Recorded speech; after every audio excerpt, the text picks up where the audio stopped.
December 5, 1941. 20 miles outside Moscow. A German soldier tries to pull the trigger of his rifle. His finger won't move. It's frozen to the metal. He looks down and realizes his finger is turning black. Frostbite. Around him, thousands of his fellow soldiers are experiencing the same nightmare. Some are finding their comrades frozen solid in their foxholes, dead eyes still open, staring at nothing. Others are watching their own feet turn into blocks of ice inside boots that were never designed for this kind of cold. The temperature? -40 degrees Fahrenheit. And this is just the beginning of the worst night of their lives. This is the story of Operation Barbarossa's final push toward Moscow, and how the Russian winter became Hitler's most deadly enemy. This is the story of how the most powerful military machine on Earth was brought to its knees not by bullets, but by ice. And if you want to understand how World War II really turned against Germany, you need to understand what happened in those frozen forests outside Moscow in the winter of 1941. So hit that subscribe button right now, because what you're about to hear is going to change everything you thought you knew about the Eastern Front. The March to Moscow. Let's rewind to June 22, 1941. Hitler launches Operation Barbarossa, the largest military invasion in human history. 4 million Axis troops, 600,000 vehicles, and 750,000 horses pour across the Soviet border. The objective? Destroy the Soviet Union in a single summer campaign. Hitler's generals told him it would take maybe 4 months, tops. They'd be in Moscow by August, drinking champagne in the Kremlin before the leaves started falling. And for the first few months, it looked like they were right. The Germans were crushing everything in their path. In the first week alone, they destroyed over 4,000 Soviet aircraft. Entire Soviet armies were being encircled and destroyed. Millions of Red Army soldiers were surrendering or being killed. The blitzkrieg tactics that had worked so perfectly in France were working even better in Russia. German panzer divisions were racing across the open steppe, covering distances that seemed impossible. By September, they'd killed or captured over 2 million Soviet soldiers. The road to Moscow looked wide open, but here's where things started going wrong. First, the campaign was supposed to be over by now. It was already September, and the Wehrmacht was still hundreds of miles from Moscow.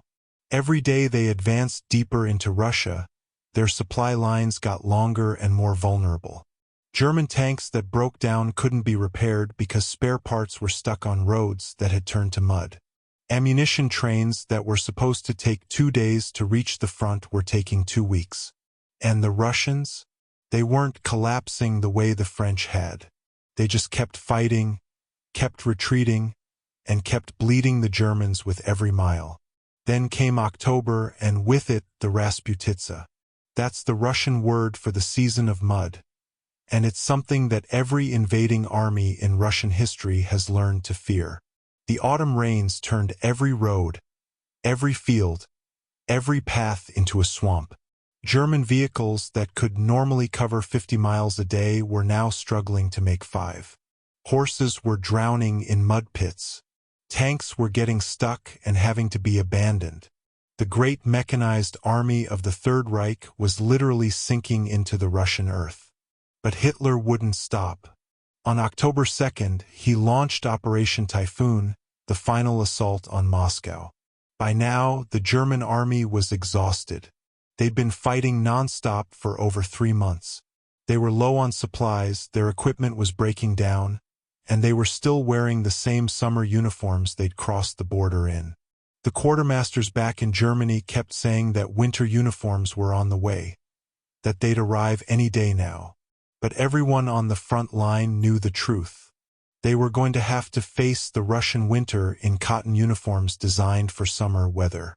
By late November, German forward units could actually see the spires of the Kremlin through their binoculars. They were that close. Some reconnaissance units even made it into the northern suburbs of Moscow. German officers were planning which buildings they'd use as headquarters. For a brief moment, it looked like they might actually pull it off. They might actually take Moscow before winter really set in. Then the temperature dropped. And when Russian winter comes, it doesn't come gradually. It comes all at once like a hammer. When hell froze over. November 7, 1941. The temperature drops to -12 degrees Fahrenheit overnight. German soldiers wake up to find themselves in a different world. Their breath is freezing in midair and falling to the ground as ice crystals. Their weapons won't fire because the oil in the mechanisms has frozen solid. Their vehicles won't start because the engines are frozen. And they're wearing uniforms that were designed for the French countryside in summer. Let me paint you a picture of what this actually meant. Your average German infantryman in late 1941 was wearing a cotton tunic, cotton trousers, a thin wool overcoat, and leather boots. That's it. No insulated jacket, no thermal underwear, no winter boots with felt linings. Meanwhile, the Russian soldiers defending Moscow were equipped with quilted jackets, fur-lined hats with ear flaps, thick felt boots called valenki, and multiple layers of wool. The Germans looked at the Russians and realized they were fighting an enemy who was actually dressed for the weather they were fighting in. But it wasn't just about comfort. This was about survival. When you're exposed to -40-degree temperatures without proper gear, your body starts shutting down within minutes. First, your extremities go numb. Your fingers and toes lose all feeling. Then they start to freeze. The tissue dies. Frostbite sets in. And there's nothing you can do about it because you're in a foxhole outside Moscow, and the nearest heated building is 20 miles behind the lines. German soldiers started doing desperate things to stay warm. They were stuffing newspapers and straw into their uniforms for insulation. They were wrapping their feet in rags, in paper, in anything they could find. They were killing Russian prisoners just to steal their winter clothing.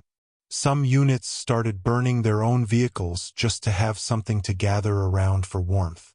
Officers stopped caring about military discipline because keeping your men from freezing to death was more important than keeping them clean-shaven and properly uniformed.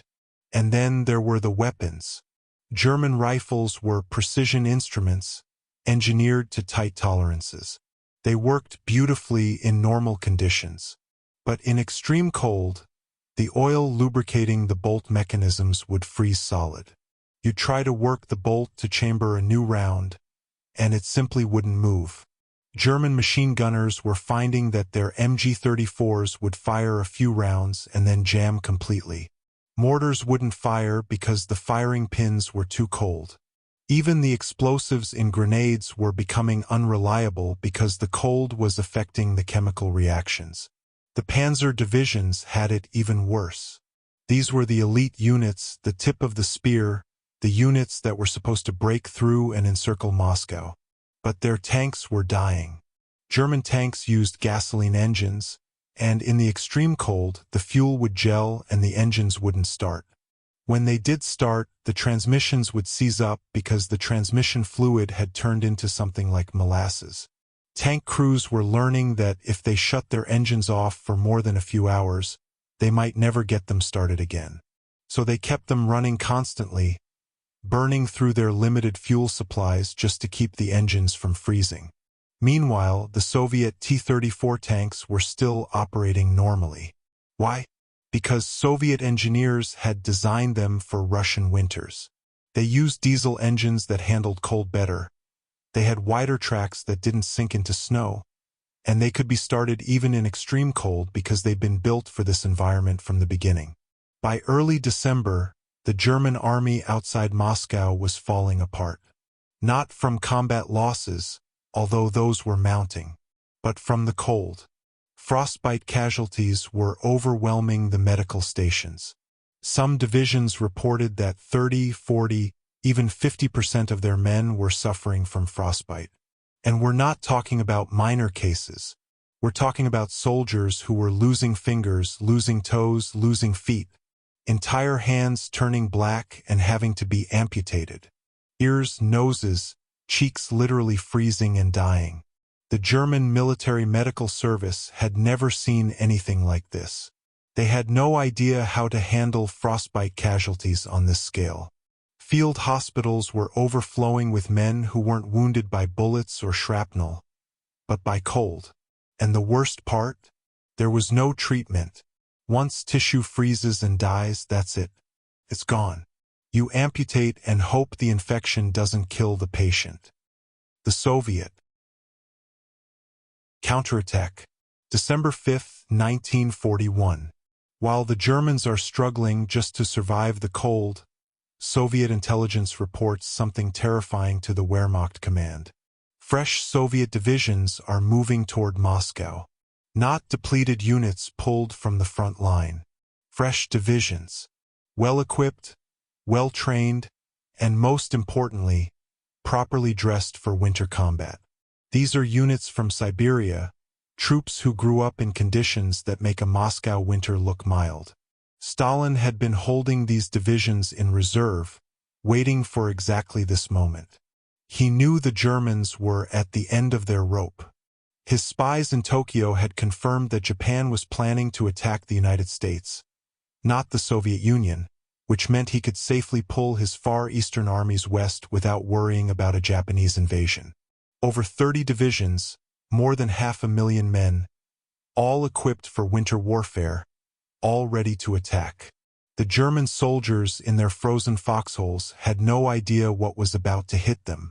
They were barely hanging on, trying to survive each night, watching their friends die from exposure. They'd been told that the Russians were finished, that there were no reserves left, that one more push would finish it. That was a lie. And on December 5th, they learned just how big that lie was. The Soviet counteroffensive began along a front of over 600 miles. Russian ski troops, dressed all in white, came out of the forests like ghosts. They'd move silently through the snow, bypassing German strongpoints, cutting supply lines, appearing behind German positions. German soldiers would wake up to find Russian troops in their rear, cutting off their retreat. And these weren't the half-trained conscripts the Germans had been fighting in the summer. These were professional soldiers who knew how to fight in winter conditions. The German response was hampered by everything we've already talked about. Their vehicles wouldn't start. Their weapons wouldn't fire. Their men were too weak from cold and hunger to mount effective counterattacks. German commanders were giving orders for tactical retreats, for consolidating positions, but their men couldn't execute those orders because they physically couldn't move through the deep snow in their inadequate boots. Entire German units were cut off and surrounded. The Soviets didn't need to attack these units directly. They just needed to isolate them and let the winter do the work. A German unit that got cut off from its supply lines in early December was effectively already dead. They had no food, no fuel, no ammunition, and no way to stay warm. Within days, they'd be combat ineffective. Within a week, they'd be dead or surrendered. The retreat from Moscow became one of the most devastating withdrawals in German military history. Units that had marched toward Moscow with 10,000 men were retreating with 3,000. And most of those losses weren't from combat. They were from the cold, from exhaustion, from starvation. German soldiers were abandoning their heavy equipment because they didn't have the fuel to move it. They were abandoning their wounded because they didn't have the vehicles to evacuate them. They were fighting just to make it back to defensive positions that might have shelter, might have fuel, might have food. And remember, this is December 1941. The United States had just entered the war after Pearl Harbor. Hitler now had another enemy, a fresh enemy with unlimited industrial potential. But that's a problem for the future. Right now, in the snow outside Moscow, the immediate problem was survival.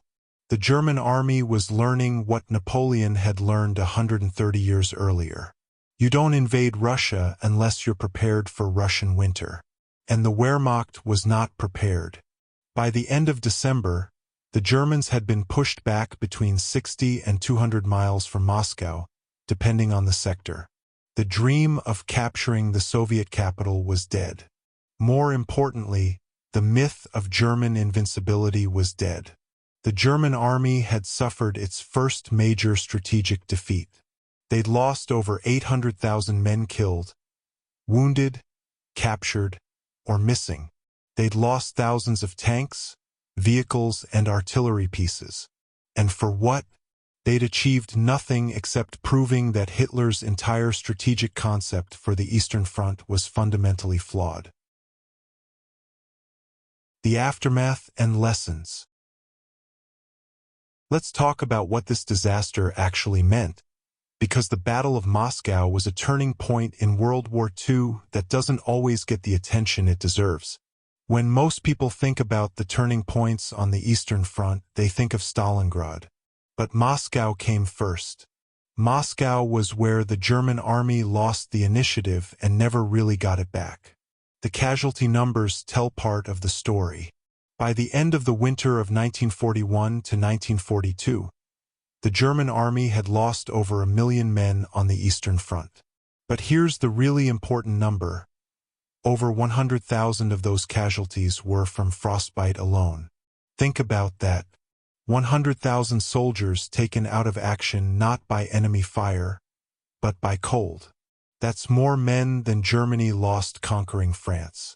That's an entire army group worth of soldiers, permanently crippled because the German high command didn't think winter clothing was important enough to prioritize. The equipment losses were just as catastrophic. The Germans lost over 2,000 tanks in the retreat from Moscow. They lost thousands of trucks, cars, and artillery pieces. But more importantly, they lost equipment that was specifically designed for mobile warfare. The whole point of the Blitzkrieg was rapid movement, encirclement, and breakthrough. You can't do that when half your vehicles are frozen solid and the other half are stuck in snowdrifts. Hitler's response to this disaster was to fire his top generals. Field Marshal von Brauchitsch, the commander of the German army, was dismissed. General Guderian, the father of German tank warfare, was relieved of command. Over 30 generals were removed from their positions. Hitler blamed them for the failure outside Moscow. But the truth was that the failure was Hitler's. He was the one who had delayed the attack on Moscow to divert forces south toward Ukraine. He was the one who had insisted the campaign would be over before winter. He was the one who had ignored warnings about the need for winter equipment. But here's something that often gets overlooked. The Soviet victory at Moscow came at a tremendous cost. The Red Army suffered over 1 million casualties in the defense of Moscow and the subsequent counteroffensive. Entire Soviet divisions were destroyed. The Soviet Union was hemorrhaging men and material at a rate that would have broken any other country. But Stalin had something Hitler didn't have: strategic depth. He could trade space for time. He could lose entire armies and raise new ones. Russia was big enough to absorb the German invasion and keep fighting. The winter of 1941 to 1942 taught both sides crucial lessons. The Germans learned that you can't conquer Russia in a single campaign. They learned that logistics matter more than tactics. They learned that underestimating your enemy's will to fight is a fatal mistake.